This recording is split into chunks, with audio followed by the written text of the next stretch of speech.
Welcome to the Givology Impact Series podcast, in which we share the experiences and inspirations of social entrepreneurs and changemakers around the world in education. We have Joyce Meng here today. We are delighted to have Sarah Birgé and Kate Jenkins from Nanubhai Education Foundation here as our honored guests. For more than a decade, Nanubhai has worked to provide scholarships and access to key education resources in rural India. As an introduction to our guests, Sarah Birgé is from northern Vermont and studied English literature at the University of Chicago. She became involved with Nanubhai in 2011 as part of her master's work in sustainable development.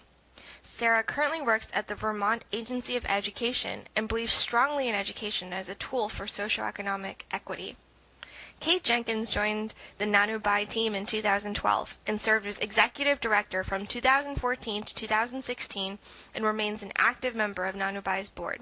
She's currently the senior director of central operations at FIMRC, an NGO that aims to close the healthcare gap in communities in developing countries.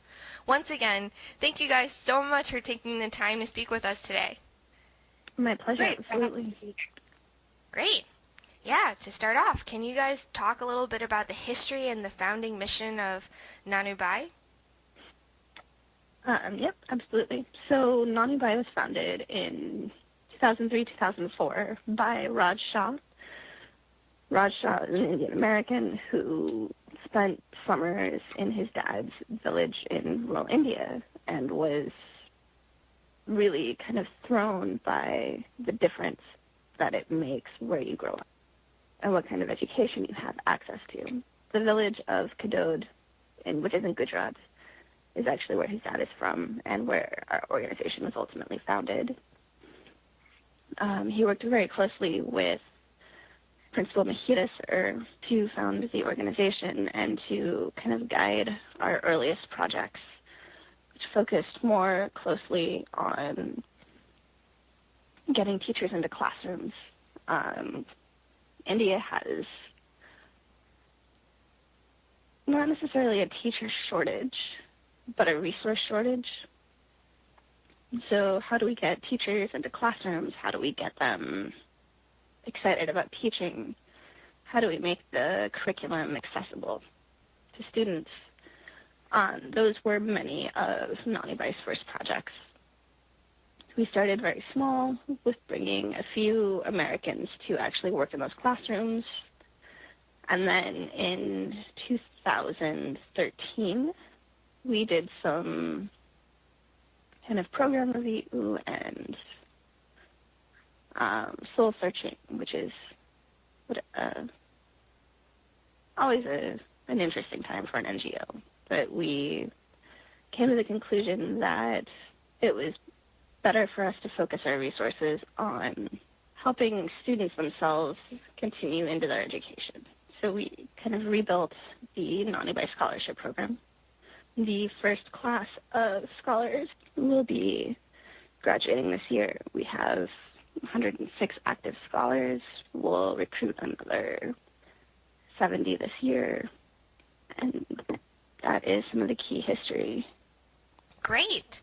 And since your founding, what are some of the key program highlights and accomplishments of the organization? And given all the work that you do, can you share some stories that encapsulate your work and mission? Sure, this is Sarah. I can jump in on that. So the Scholars Program that Kate's talking about with the 106 girls currently in college has just been incredible, both in terms of the fact that we have girls who would otherwise not have gone to college, graduating and moving into the workforce. So on the large scale, that's wonderful. And on a more micro level, I spent last summer in India and just meeting the girls and their families and their stories. I remember going out to visit a family, and it was like a 4-hour bus ride and then an hour in a rickshaw and then like hiking through a river because it was the monsoon. And when we got to their house, they didn't have enough chairs. They had to go to the neighbors and borrow chairs because they owned one chair. And so getting to meet the families, even with the language barriers, seeing someone's grandmother like grab your hand and thank you because her granddaughter is going to college is really moving. So I think that there's the large-scale impact of what we do, and then there's also the individual human stories that are very powerful. Mm-hmm. Yeah, no, that's really inspiring.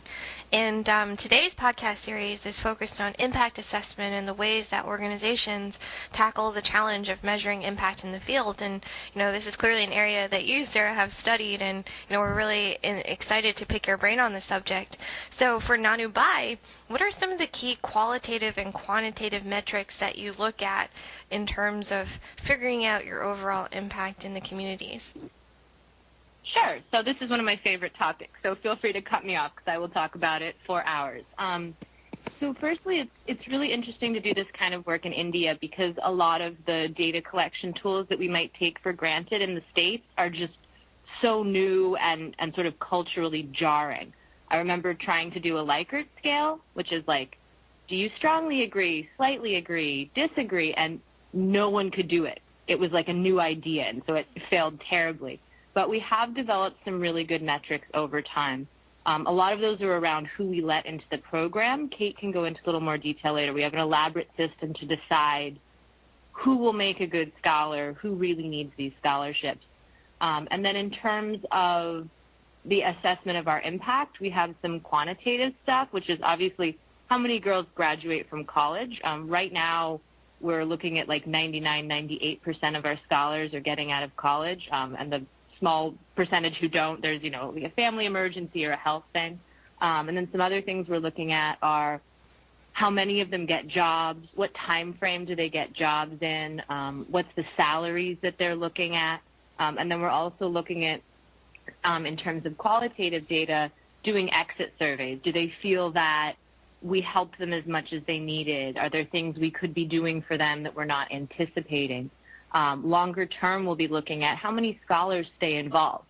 One of my goals would be to someday hire a scholar to work for us.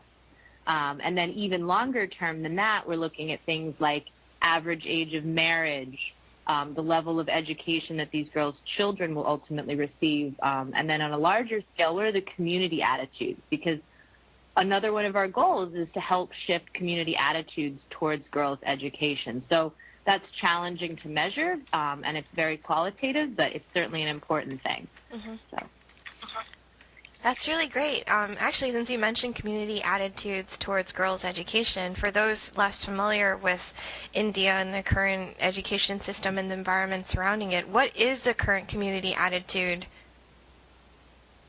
That's a great question. This isn't an original line, but something that helps me understand India is remembering that it's not one country, it's a bunch of countries that happen to have one government. So a lot of the statistics coming out of India are really dire. In a lot of places, girls are denied education, even to the extent of like violence and things like that. But it really varies state to state. So where we are in Gujarat, there's pretty positive attitudes towards girls' education, and the state government of Gujarat has done a lot to get K-12 education going. They had a program called Sarva Shiksha Abhiyan, which was like a celebration of education. So we have a lot of girls now who are going up through 12th grade, and their parents didn't go to school at all. Or if they did, their father went up through 8th grade. But college is a different proposition because that costs money, whereas K-12 education is so cheap that generally anyone can afford it. So we're really hoping that we can capitalize on what the government there has already done around K-12 education and get that momentum to carry up into tertiary education. And then longer term, as we look into expanding to other states, I think we will have to focus more on tackling community attitudes around girls' education, which might be more negative. Mm-hmm. Yeah, and clearly the President of India today, very reform-minded and progressive, came from Gujarat. So, yeah, that legacy kind of spills over. And just in general, I know Kate mentioned earlier the issue of resources in schools. Just to help contextualize, K-12 education, like you mentioned, is free and publicly provided, but what is the state of the quality of the existing public education programs? I can only speak to what I saw, but I have been in a lot of public schools in the areas of Gujarat that we operate in. I actually taught or co-taught an English class in one of our partner schools for a year, and things aren't great. Teacher absenteeism is a huge problem. Even in terms of textbooks, class numbers were really shocking. I've taught public school in the States for now on and off for about a decade, and there would be classes in India of 80 to 100 kids, which at that point you're not teaching, you're delivering a sermon. So I think that scarcity of resources is huge, and one of the biggest resources that we need is more teachers and more quality teachers. So I think that, from an American or a Western standpoint, the difference would be really stark. You would have, anywhere from 40 to 100 children sitting on wooden benches in a room with, no books or pencils or paper. So. Mm-hmm. Great, and it's helpful to understand. And going back to impact evaluation and assessment, how does Nanubhai select beneficiaries for its programs? So Kate Kate, take it away because you developed the system. Sorry. Yes, I will try again. So we actually have a 4-step process. Every December, our project managers go out into the field. They visit 50 to 60 local high schools. They actually talk to principals and students and teachers and explain the program and how it works and what college can do for you. We spend a couple months then collecting completed application forms. Application forms look at academic performance. They look at family income, family resources. All of these things are then quantified into what we call our application tracker, where each girl receives a preliminary score. And so then we usually get, I'd say the average is about 500 applications in Gujarat alone. And we expect that we'll get to 500 applications in our new project site, Rajasthan, eventually. But of these 500, we will call about half of them. We call it the top 50%. And we'll ask for their board seat number, which is for their 12th exam. India doesn't do grades per se. They do, there's no GPA. There is an exam in 10th grade and an exam in 12th grade. The one in 10th grade determines what stream that you will study in. And the one in 12th grade determines whether you graduate, where you'll rank on the merit list for getting into programs. It's a major high-stakes winner-take-all test that most students spend an entire year cramming for. So we'll call them, we'll get their seat numbers. Then with the seat numbers in place, once the actual scores are released, we usually call about the top 50% of those girls. You bring them in for an interview. The interview focuses on what are your goals, what kind of support do you have in your family, what are you prepared to do to excel in school. We also look at things like if a family is missing one or more parents. This is Sarah. I'll just jump in. So that's what Kate has outlined is essentially our process, and then our ground team does the interview. So this is really the busiest time of our year. It's an incredible amount of work, an incredible amount of data system sifting, and our ground team will actually, I can't remember off the top of my head how many kilometers they end up driving, but they cover an incredible amount of land to go to these rural high schools and give out applications and help promote us. And so we're in the midst of that right now. But another wrinkle is that when we're selecting our Givology scholars for our Givology partnership, they're looking for other things like an ability to communicate with donors in America, sort of an outgoing nature. So there's even another layer of scanning that we do when we're selecting scholars. So it's a really huge process, and it's one that we're always tweaking and refining to make sure that we're getting scholars who have a balance of need and potential for academic success. Mm-hmm. That's great. And just on that balance and being able to strike a good, a coordination of those two different aspects, which could also be potentially conflicting in different situations. Do your applicants typically, the beneficiaries that you end up selecting, do they have any demographic differences from the broader community that you see in when you look at admission criteria?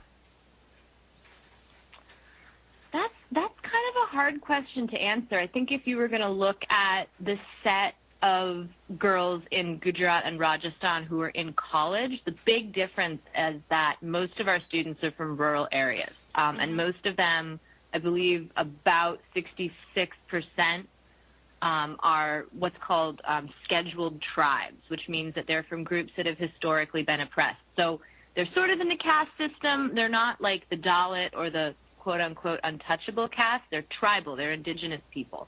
And India-wide, 0.9% of tribal women receive a college education.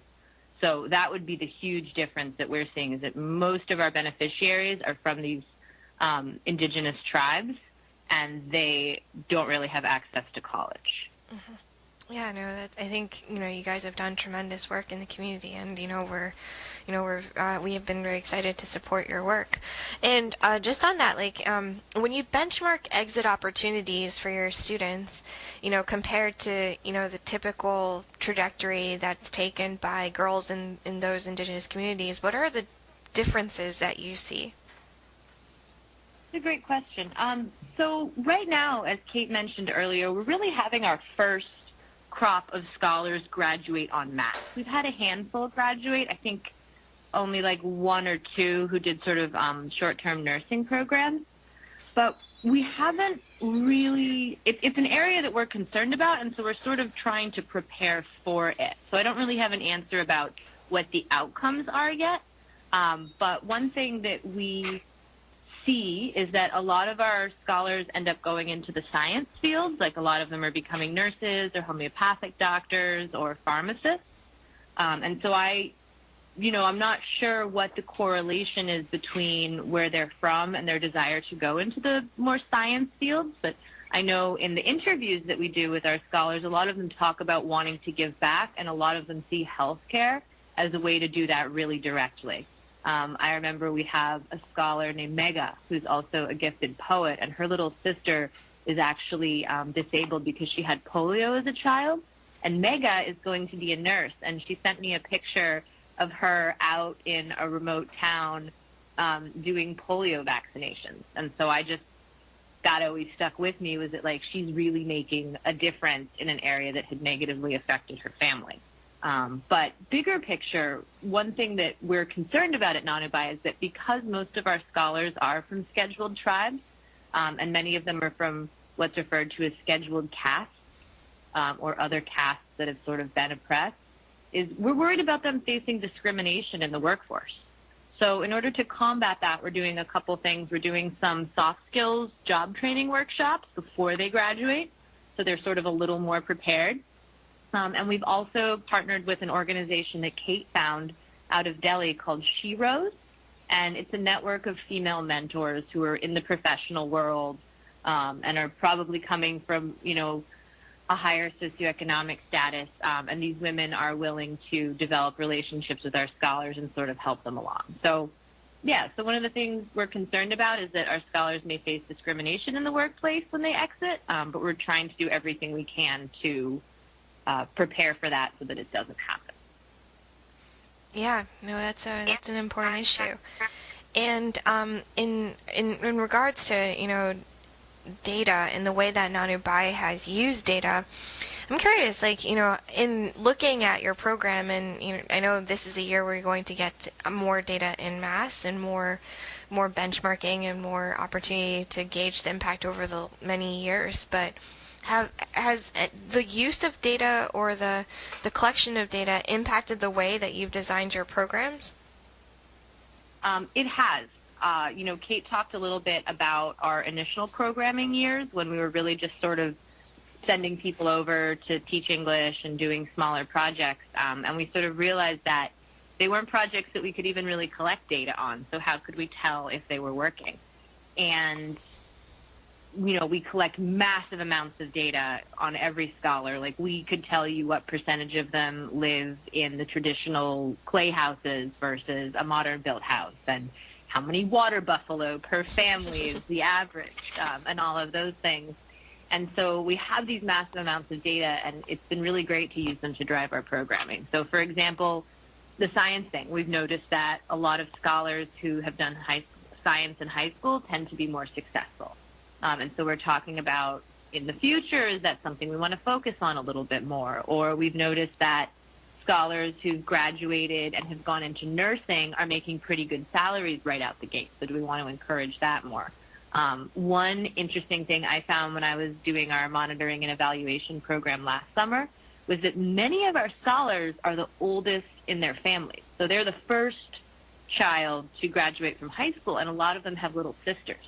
So we realized that we better get ready for a wave of little sister applicants. So I think data is one of the biggest things that has allowed us to be so successful in our programming and to make tweaks and be flexible as we go along. Great. And just on data and the use of data, what are some of the key challenges that you face in developing impact measurements, tools, and insights? Oh, gosh. Okay. Well, how long do you have? So my first answer to that would be rural India.